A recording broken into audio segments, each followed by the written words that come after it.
जय श्री कृष्ण दोस्तों, आप सभी का स्वागत है वैदिक एस्ट्रोलॉजी यानी आपके अपने लाइव जीपीएस में। आज हम बात करने वाले हैं वीकली हॉरोस्कोप 8 दिसंबर से लेकर 15 दिसंबर पाइसेस लगन और मून साइन के लिए। अगर आपका मीन लगन है, मीन चंद्र राशि है, तो आपके लिए बहुत ही इंपॉर्टेंट वीडियो होने वाली है, क्योंकि हम बात करने वाले हैं आपके हर इंपॉर्टेंट एस्पेक्ट को लेकर जो आपकी लाइफ में बहुत मैटर करता है, यानी कि love and romance, marriage, job, business. Weekly stars के बारे में जानेंगे, उस रेमेडी के बारे में जानेंगे जो हो सकती है आपके लिए रामबाण। और रामबाण वही जो आपकी लाइफ में अपलिफ्ट करे, आपको आपकी लाइफ में पॉजिटिविटी को मैक्सिमाइज करे, नेगेटिविटी को मिनिमाइज करे और कॉन्फ्लिक्ट चैलेंजेस को कहीं ना कहीं खत्म कर दे।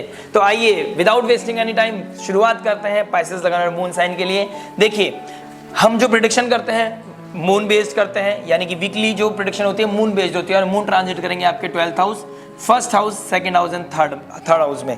और जो मोस्ट इंपॉर्टेंट चीज है, देखिए मैंने मंगल को वक्री करके गोल कर दिया, यानी कि मंगल इस हफ्ते से अब वक्री अवस्था में हो गए हैं, यानी कि आपके भाग्य का मालिक, आपके कुटुंब वाणी स्पीच का मालिक या फाइनेंस का मालिक कहीं ना कहीं कहाँ चले गए हैं, वक्री होकर 5th हाउस में बैठ गया है। त्रिकोण का मालिक त्रिकोण में बैठना है या अच्छी योग है, लेकिन नीच राशि में होकर वक्री हो जाना आपके लिए क्या लेके आएगा, इस चीज को भी समझेंगे। लेकिन उससे भी इंपॉर्टेंट हो सकता है, देखिए अंडरलाइन कर रखा है मैंने केतु को और शुक्र को, यानी कि 10 दिसंबर को शुक्र 8th डिग्री पे और केतु भी 8 डिग्री पे हो जाएंगे, यानी कि एक लव रिलेशनशिप, पैशन का कारक, रोमांस का कारक, और केतु कट करने का, डिटैचमेंट के लिए जो प्रसिद्ध है, यानी कि दोनों का सेम डिग्री पे आना आपके लिए क्या लेके आ सकता है, क्या चैलेंजेस लेके आएगा, कहाँ आपके उसको मिनिमाइज करना है, कहाँ उसके नेगेटिविटी को मिनिमाइज करना है, कैसे पॉजिटिविटी खुद को ट्रांसफॉर्म करना। आइए इस चीज को समझ लेते हैं, देख लेते हैं, बात कर लेते हैं आपके पाइसेस लगन और मून साइन के लिए।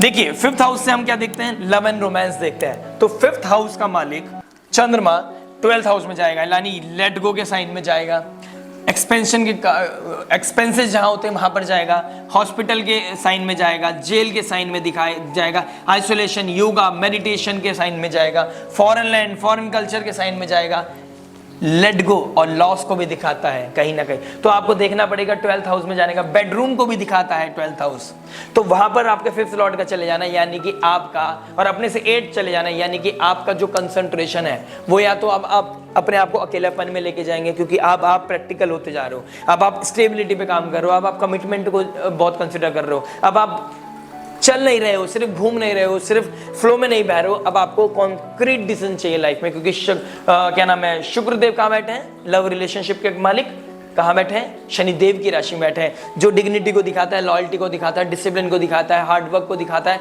लॉन्ग टर्म गोल्स को दिखाता है, कमिटमेंट को दिखाता है। तो वहाँ पे 11th हाउस में चले जाना शनिदेव की राशि में, और 12th हाउस, 11th और 12th हाउस के लॉर्ड के साथ चंद्रमा का बैठना, यानी कि आपको थोड़ा डिसिप्लिन सिखाएगा, आपको स्लीप डिसऑर्डर देगा, कहीं ना कहीं रेज जेलेसी आएगी, कहीं ना कहीं कॉन्फ्लिक्ट्स आएंगे, चैलेंजेस आएगा, माइंड नहीं लगेगा, कहीं ना कहीं आपका कॉन्फ्लिक्ट्स रिलेशनशिप की वजह से आपके अंदर कहीं ना कहीं ट्रिगर करेंगी चीजें, जिससे कि आपको हो सकता है नींद ना आए, डिप्रेशन बढ़े, रियलिटी चेक होगा, को हो सकता है चैलेंजेस आए, हो सकता है मरकरी रेट्रोग्रेड हो गए 4th और 7th लॉर्ड, 7th लॉर्ड भी कहीं ना कहीं रिलेशनशिप को दिखाता है, और वो भाग्य स्थान में जाके रेट्रोग्रेड हो गया। हो सकता है आप कहीं पर, आपको आपकी लाइफ में कोई पुराना इंसान, कोई पुराना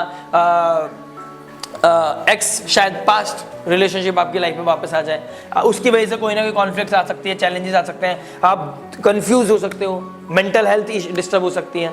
उसके बाद चंद्रमा कहाँ ट्रांजिट करेंगे, 1st हाउस में राहु के साथ, राहु के ट्राइन में 5th हाउस मंगल, राहु के ट्राइन में आपका शुक्र और मरकरी, और राहु का एस्पेक्ट आपके 7th हाउस पे, रिलेशनशिप में जहां से भी हम देखते हैं। तो राहु के ट्राइन में बैठना आपके 5th लॉर्ड, यानी कि थोड़ा सा आप माया की तरफ बढ़ सकते हो।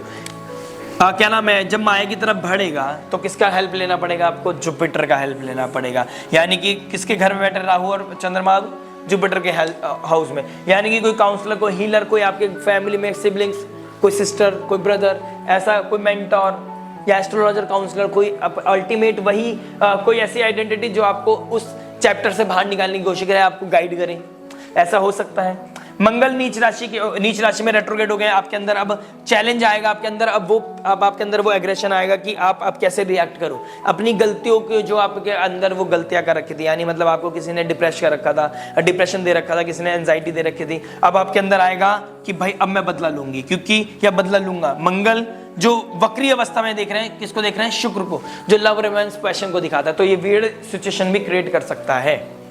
और जब मैंने बोला 10 तारीख को, यानी कि 10 तारीख को जब चंद्रमा और राहु की युति बनेगी, तो उसी समय सेम डिग्री पे वीनस और केतु भी आएंगे, तो हो सकता है आपका कोई ऐसा चैलेंज आपकी लाइफ में इस टाइम हो जिसकी वजह से आपका ब्रेकअप हो जाए। वो चैलेंज क्या चल रहा है आपको पता होगा, आपकी कुंडली, आपका करंट स्टेटस क्या चल रहा है वो दिखा रहा होगा। लेकिन कहीं ना कहीं मैं देख रहा हूँ कहीं ना कहीं डिस्प्यूट, वॉलेटाइल सिचुएशन। अगर अच्छा होगा कोई सिचुएशन आपकी कुंडली में तो बच जाओगे, नहीं तो ये थीम बनी हुई है किसी की वजह से या खुद अपनी ही वजह से आपका ब्रेकअप होना, कोई कॉन्फ्लिक्ट होना और कहीं ना कहीं कमिटमेंट वाले इश्यूज आना।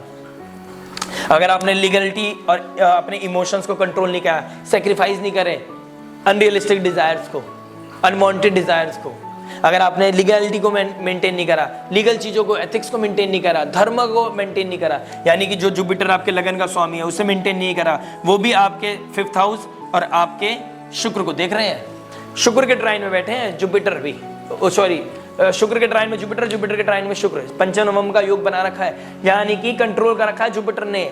आपका जुपिटर अगर अच्छा है, अगर आपका लगन का स्वामी अच्छा है और चंद्रमा की स्थिति अच्छी होकर बैठी है तो आपका कॉन्फ्लिक्ट और रेज जेलेसी से बच जाओगे, ब्रेकअप से बच जाओगे। अदरवाइज कहीं ना कहीं केतु कट करने का, डिटैचमेंट का कारक है, कॉन्फ्लिक्ट बढ़ सकते हैं, डिटैचमेंट हो सकता है, साथ होके भी डिटैच हो सकते हो, नहीं तो कहीं ना कहीं आप ब्रेकअप हो सकता है। This is very very much on cards. कोई हिडन सीक्रेट भी बाहर आ सकता है आपका, जो आपके भाग्य को चेंज कर सकता है। आपको यार मेरी किस्मत में ये क्यों होता है, कोई रुकता ही नहीं है, कोई बनता ही नहीं है, इमोशनल आप हो जाते हो, सामने वाले को डेडिकेशन दिखा देते हो, डिवोशन दिखा देते हो, उसका आपका फायदा उठा लेता है सामने वाला। ये चीजें भी कहीं ना कहीं दिखाई दे रही हैं, तो आपने प्रोटेक्ट करना है अपने आप को थर्सडे तक। उसके बाद जब गंडांतर जोन को क्रॉस करके वाटरी साइन से फायरी साइन में चंद्रमा जाएंगे तो आपको पीस मिलेगा, थोड़ा सा टेक केयर कर पाओगे खुद का, अपनी स्पीच का कंट्रोल करना, किसी को कर्ज नहीं करना। और जैसे जुपिटर से वो मिलाएगा, किसी को ज्ञान देना छोड़ देना, ज्ञान मत देना, किसी के साथ सिंपैथाइज मत होने की कोशिश मत करना। बस अपना एक ही चीज करना है, स्पिरिचुअलिटी, एथिक्स, और अपने आप को इस तरह के एक्सप्रेशन होने चाहिए कि आपको कोई फर्क नहीं पड़ रहा है, आपको सच में एक्चुअल में नहीं पढ़ना चाहिए, क्योंकि आपके साथ भगवान है, डिवाइन है। आपको स्पिरिचुअलिटी में इंटेलिजेंस होना चाहिए। कोई काउंसलर, कोई हीलर, कोई एस्ट्रोलॉजर से बात करके आपके अंदर शांत हो सकते हो, आप अपने अंदर ठहराव लेके आ सकते हो। This is very very much on cards. यानी कि कोई तो होगा जो नारायण का रूप बन के आपकी लाइफ में आएगा, और वो कौन हो सकता है आपको डिसाइड करना है। तो कहीं ना कहीं ट्रिगर हो रही है स्टार्टिंग ऑफ द वीक में चीजें, आपने in the end of the week में चीजों को कंट्रोल करके स्लोली एंड ग्रेजुअली अपनी चीजों को हीलिंग की तरफ लेके जाना है, और हील हो जाओगे आप।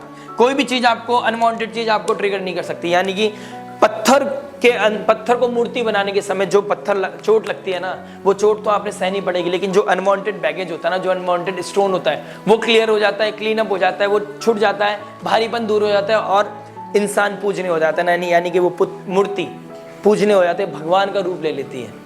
तो आपको व्यू बनने के लिए पैटर्न चेंज करना पड़ेगा, अपने आप को चेंज करना पड़ेगा, और अपने आप को स्टेबलाइज करना पड़ेगा। Stability is very important, mental stability, relationship stability पे ध्यान दो, और यही थीम है। मैंने शुक्र वाली वीडियो में बताया, वीनस वाली वीडियो आपने नहीं देखी तो प्लीज जाके देखिए। मैं इन the end of the video में आइकन में लगा दूंगा, आपको स्क्रीन पे दिखेगा, और वहां पे आप क्लिक करके देख सकते हैं। मैरिज के बारे में बात करते हैं। देखिए मैरिज क्या बता रहा है, देखिए 7th हाउस में केतु बैठा है, ऑलरेडी वो डिटैच कर रहा है, और अब सेम डिग्री पे आ जाएंगे शुक्र के साथ। तो कहीं ना कहीं conflicts, rage, jealousy, depression, anxiety बढ़ना, this is very much on cards. आपका कोई कहीं और ध्यान जाना, या फिर कोई आपका पहले से ही कोई कोर्ट कचहरी का चक्कर चल रहा था, हो सकता है इस वीक में क्लैरिटी आ जाए, आप साइन कर दो, लेकिन उसके बाद आपको रिग्रेट होगा, ये बहुत कंफर्म्ड है। डर रहे हो आप अंदर से, आपके अंदर भी डर है, आपको पता है कुछ चीजें गलत हो रही हैं, बस वो है ना कि ईगो क्लैश के चक्कर में मैं भी नहीं झुकूंगा, तुम भी नहीं झुकोगे, मैं नहीं समझा सकता सामने वाले को, वो भी सामने वाले को लग रहा मैं भी नहीं समझा सकता। प्लीज एक बार ट्राई करके देखो, कुछ अनऑर्थोडॉक्स करके देखो, आउट ऑफ द बॉक्स जाके देखो, क्या पता चीजें मिनिमाइज हो जाए। लगता है आपको कि अब तो बहुत देर हो गई, फिर भी एक बार ट्राई करके देखो, भगवान का नाम लेकर ट्राई करके देख लो। 12 तारीख के बाद चीजें ट्रिगर हो सकती हैं क्लियरिटी की तरफ। और शनिदेव भी कहीं ना शतभिषा नक्षत्र से कहाँ देख रहे हैं, आपके 7th लॉर्ड को देख रहे हैं, जो मंगल, वो कौन बनता है, बुध देव।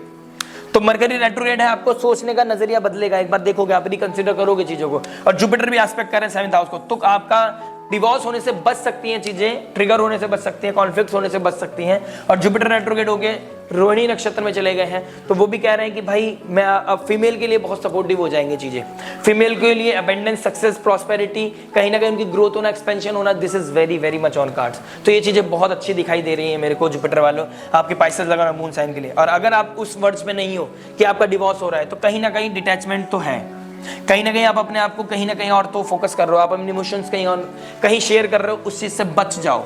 क्योंकि सैटर्न भी आपको बहुत परेशानी दे सकता है जब वो फर्स्ट हाउस में आ जाएंगे 29 मार्च के बाद। जब सैटर्न यहाँ आ जाएंगे तो मैंने बोला है ना 2 अक्टूबर से लेकर 29 मार्च का मैराथन है, उससे पहले मैं चाहता हूँ अपनी चीज़ों को आप क्लींस कर लो। अगर नहीं पता चल रहा है कैसे कर सकते हैं, नहीं पता कि क्या आपकी कॉम्बिनेशन बना हुआ है, नहीं पता कि कर पाओगे नहीं कर पाओगे, नहीं पता कि डर लग रहा है कि सामने वाला आपको मिसयूज कर सकता है, कोई आपको हाईलाइट कर सकता है, तो आप जुपिटर के पास जाइए, किसी काउंसलर, हीलर, एस्ट्रोलॉजर के पास जाइए, वो आपको बताएगा एक्चुअल में सही रास्ता क्या है, क्या रेमेडीज करके, क्या अपने कर्मा में चेंज करके, क्या पैटर्न चेंज करके आप चीज़ों को हील कर सकते हो। यही ज्योतिष का सार है। शुक्रदेव कहाँ बैठे हैं, इस पर भी बात करेंगे। शुक्रदेव कहाँ बैठे हैं, शनि की राशि में बैठे हैं। शनिदेव क्या डिनोट करता है, कैप्रिकॉन, मेडिटेशन कह रहा हूँ, मेहनत, अपने काम को शिद्दत से करना, लॉन्ग टर्म गोल रखना, एथिक्स में रहना, कमिटमेंट इशू नहीं होने चाहिए, कमिटमेंट इश्यूज नहीं होने चाहिए। यानी कमिटेड रहोगे उतना ज़्यादा ड्यूटी निभाओगे, अपने काम पे ध्यान दोगे, उतना ज़्यादा आपको सक्सेस मिलेगा। यानी मैरिड लाइफ को बचाना है तो जो केतु और शुक्रदेव जो सेम डिग्री पे आ रहे हैं, तो आपने क्या करना है, ड्यूटी पे ध्यान देना है, ना कि अपने फ्रेंड सर्कल और शॉपिंग पे। अनवांटेड शॉपिंग से बचो, अनवांटेड एक्सपेंसेस से बचो। दिन में सोना नहीं है, दिन में सोना आपके लिए हानिकारक है। अगर आप जॉब करते हैं तो बच्चे होंगे, अगर जॉब नहीं करते तो दिन में सोना आपके लिए, समझ लो आप अपनी कला, अपनी स्किल्स को भूल सकते हो। शनिदेव कहाँ बैठे हैं, 12th हाउस, स्लीपिंग हाउस में बैठे हैं। सोना नहीं है, अपने आप को मेहनत करो, किसी ना किसी एक्स्ट्रा करिकुलर एक्टिविटीज में लगाओ, चिल्ड्रंस के प्रति, आपके जो बच्चों के प्रति आपका जो क्या नाम है धर्म है उसको निभाओ। इन-लॉज के प्रति, इन-लॉज से भी प्रॉब्लम चल रही है कहीं ना कहीं, उनसे अपना कॉम्बिनेशन ठीक करो, उनके प्रति जो आपका नियम है, धर्म है, उसको निभा लो। नो मैटर आपका क्या कॉम्बिनेशन बना है, आप अपना धर्म निभाओ। आपका भाग्य आपको जब भी सपोर्ट करेगा, यानी मरकरी आपके भाग्य स्थान में बैठा है, यानी कि द मोमेंट आप स्पिरिचुअल हो जाओगे, अपनी ड्यूटी को फुलफिल करोगे, कर्म कर, नेकी कर, दरिया में डाल वाला ध्यान रखोगे, अपना काम करते चले जाओ, एक्सपेक्टेशन ड्रॉप कर दो। शनि का यही सार है कि कैप्रिकॉन में कोई भी क्या नाम है ग्रह आएगा, the moment you drop all the expectations, things will turn positively. वो वहीं से टर्न हो जाएंगी आपकी, कि अब आपका कार्य धीरे धीरे अच्छा होने लगेगा। तो आपने अपना पॉजिटिव रखना है, अपने ऑरे को पॉजिटिव रखें, क्योंकि आप किसी के हाथ में तो आ नहीं रहे हो। राहु फर्स्ट हाउस में, आपको किसी के कंट्रोल में नहीं आने दे रहा है। आप इस टाइम शाइन करना कोशिश कर रहे हो, लेकिन वो पॉजिटिव हो तो आपको लाइमलाइट में दे सकता है, नेगेटिव होगी तो कहीं ना कहीं ये दिक्कत दे सकता है, आपके पब्लिक इमेज को खराब कर सकता है। और हो सके तो प्लीज कंसिडर कि आप किसी से अलग होने से पहले आप 10 बार सोच रहे हो सकता है दिसंबर जाते ही आपकी लाइफ में वो क्लैरिटी आए कि यार मैंने गलती कर दी। किसी से कोई गलती नहीं, किसी से कोई स्पीच, रैश स्पीच नहीं, कोई जेलिसी नहीं, और अपने काम पे ध्यान दो। लव नहीं मिल रहा, नर्चर नहीं मिल रहा, वो केयर नहीं मिल रही, साइड कर दो। मेरा काम है अपना कार्य करना, आप अपना कार्य करो, साइड कर दो, मजा आएगा आपको। विदाउट एनी एक्सपेक्टेशन चीजें मिलेंगी, ये मेरा दाव है, मैं आपको क्लियर बोल रहा हूं। The moment you drop your expectation, things will turn positive. वही जो इंसान आपसे दूर भाग रहा था वही आपके पास आएगा। और 7th हाउस में केतु बैठे हैं, और केतु जहां बैठता है, केतु यही दिखाता है जितना चेस करोगे वो चीज उतना दूर भागेगी। जिस दिन मोक्ष पालोगे, यानी कि एक्सपेक्टेशन ड्रॉप, नहीं चाहिए प्यार, नहीं चाहिए वो इंटीमेसी, नहीं चाहिए वो रेस्पेक्ट, आपका कर्म आपका अपना, मैं कोई स्पीच, गलत स्पीच यूज नहीं करूंगा या करूंगी। Things will change, things will change in the next 3 months, things will entirely change. और यही बताना चाह रहे हैं शुक्र और शनिदेव और जुपिटर और मरकरी, यही कॉम्बिनेशन बन रहा है। और आपके अंदर वो करेज आएगा कि आप ये कह सको कि नहीं चाहिए, ड्रॉप। वो एक्सपेक्टेशन आपको कौन देंगे, मंगल देंगे, क्योंकि ऊर्जा का कारक कौन है, गुडविल का, विल पावर का कारक कौन है, मंगल। 5th हाउस में बैठे हैं, आपको ट्रिगर कर रहे हैं आपके लव, रोमांस, रिलेशनशिप का कारक शुक्र को, यानी कि सडन ट्रांसफॉर्म हो सकते हैं the moment you stop chasing anyone. यही केतु चाहते हैं कि पैटर्न चेंज करो, मत करो ओवर, ज्यादा किसी के लिए मत करो, मोक्ष पालो। कुछ नहीं होता, आप जिस दिन ये पालोगे, जिस दिन ये चेज करना छोड़ दोगे, चीजें बदल जाएंगी। आइए बात कर लेते हैं जॉब के बारे में। जॉब क्या बता रहा है, देखिए 6th लॉर्ड सन कहाँ बैठ गए, हिडन सीक्रेट के साइन में बैठ गए। 6th लॉर्ड सूर्य मरकरी के साथ बैठे। कोई ऐसी इंफॉर्मेशन आपको आ रही है, आपको लग रहा है कि मेरे को जो मेरे को मैं, यानी कि जो मैं डिजर्व करता हूं या करती हूं वो नहीं मिल रहा है मेरे को, मेरा भाग्य मेरे को सपोर्ट नहीं कर रहा। The moment Surya 10th house में चले जाएंगे, आपको डिग्निटी आपकी मेंटेन हो जाएगी, चीजें बहुत प्रैक्टिकल हो जाएंगी, बहुत अच्छी हो जाएंगी। और अभी भी कहीं ना कहीं आप जॉब प्रोफाइल चेंज करना चाहते हो तो हो सकती है, पीस मिलेगा आपको, हैप्पीनेस मिलेगी, लेकिन 15 तारीख की बात करें तो ज्यादा बेहतर है। अभी आप इवॉल्व करते रहें, ढूंढते रहें, सिचुएशंस अपनी बेस्ट होती जाएंगी। किसी भी आप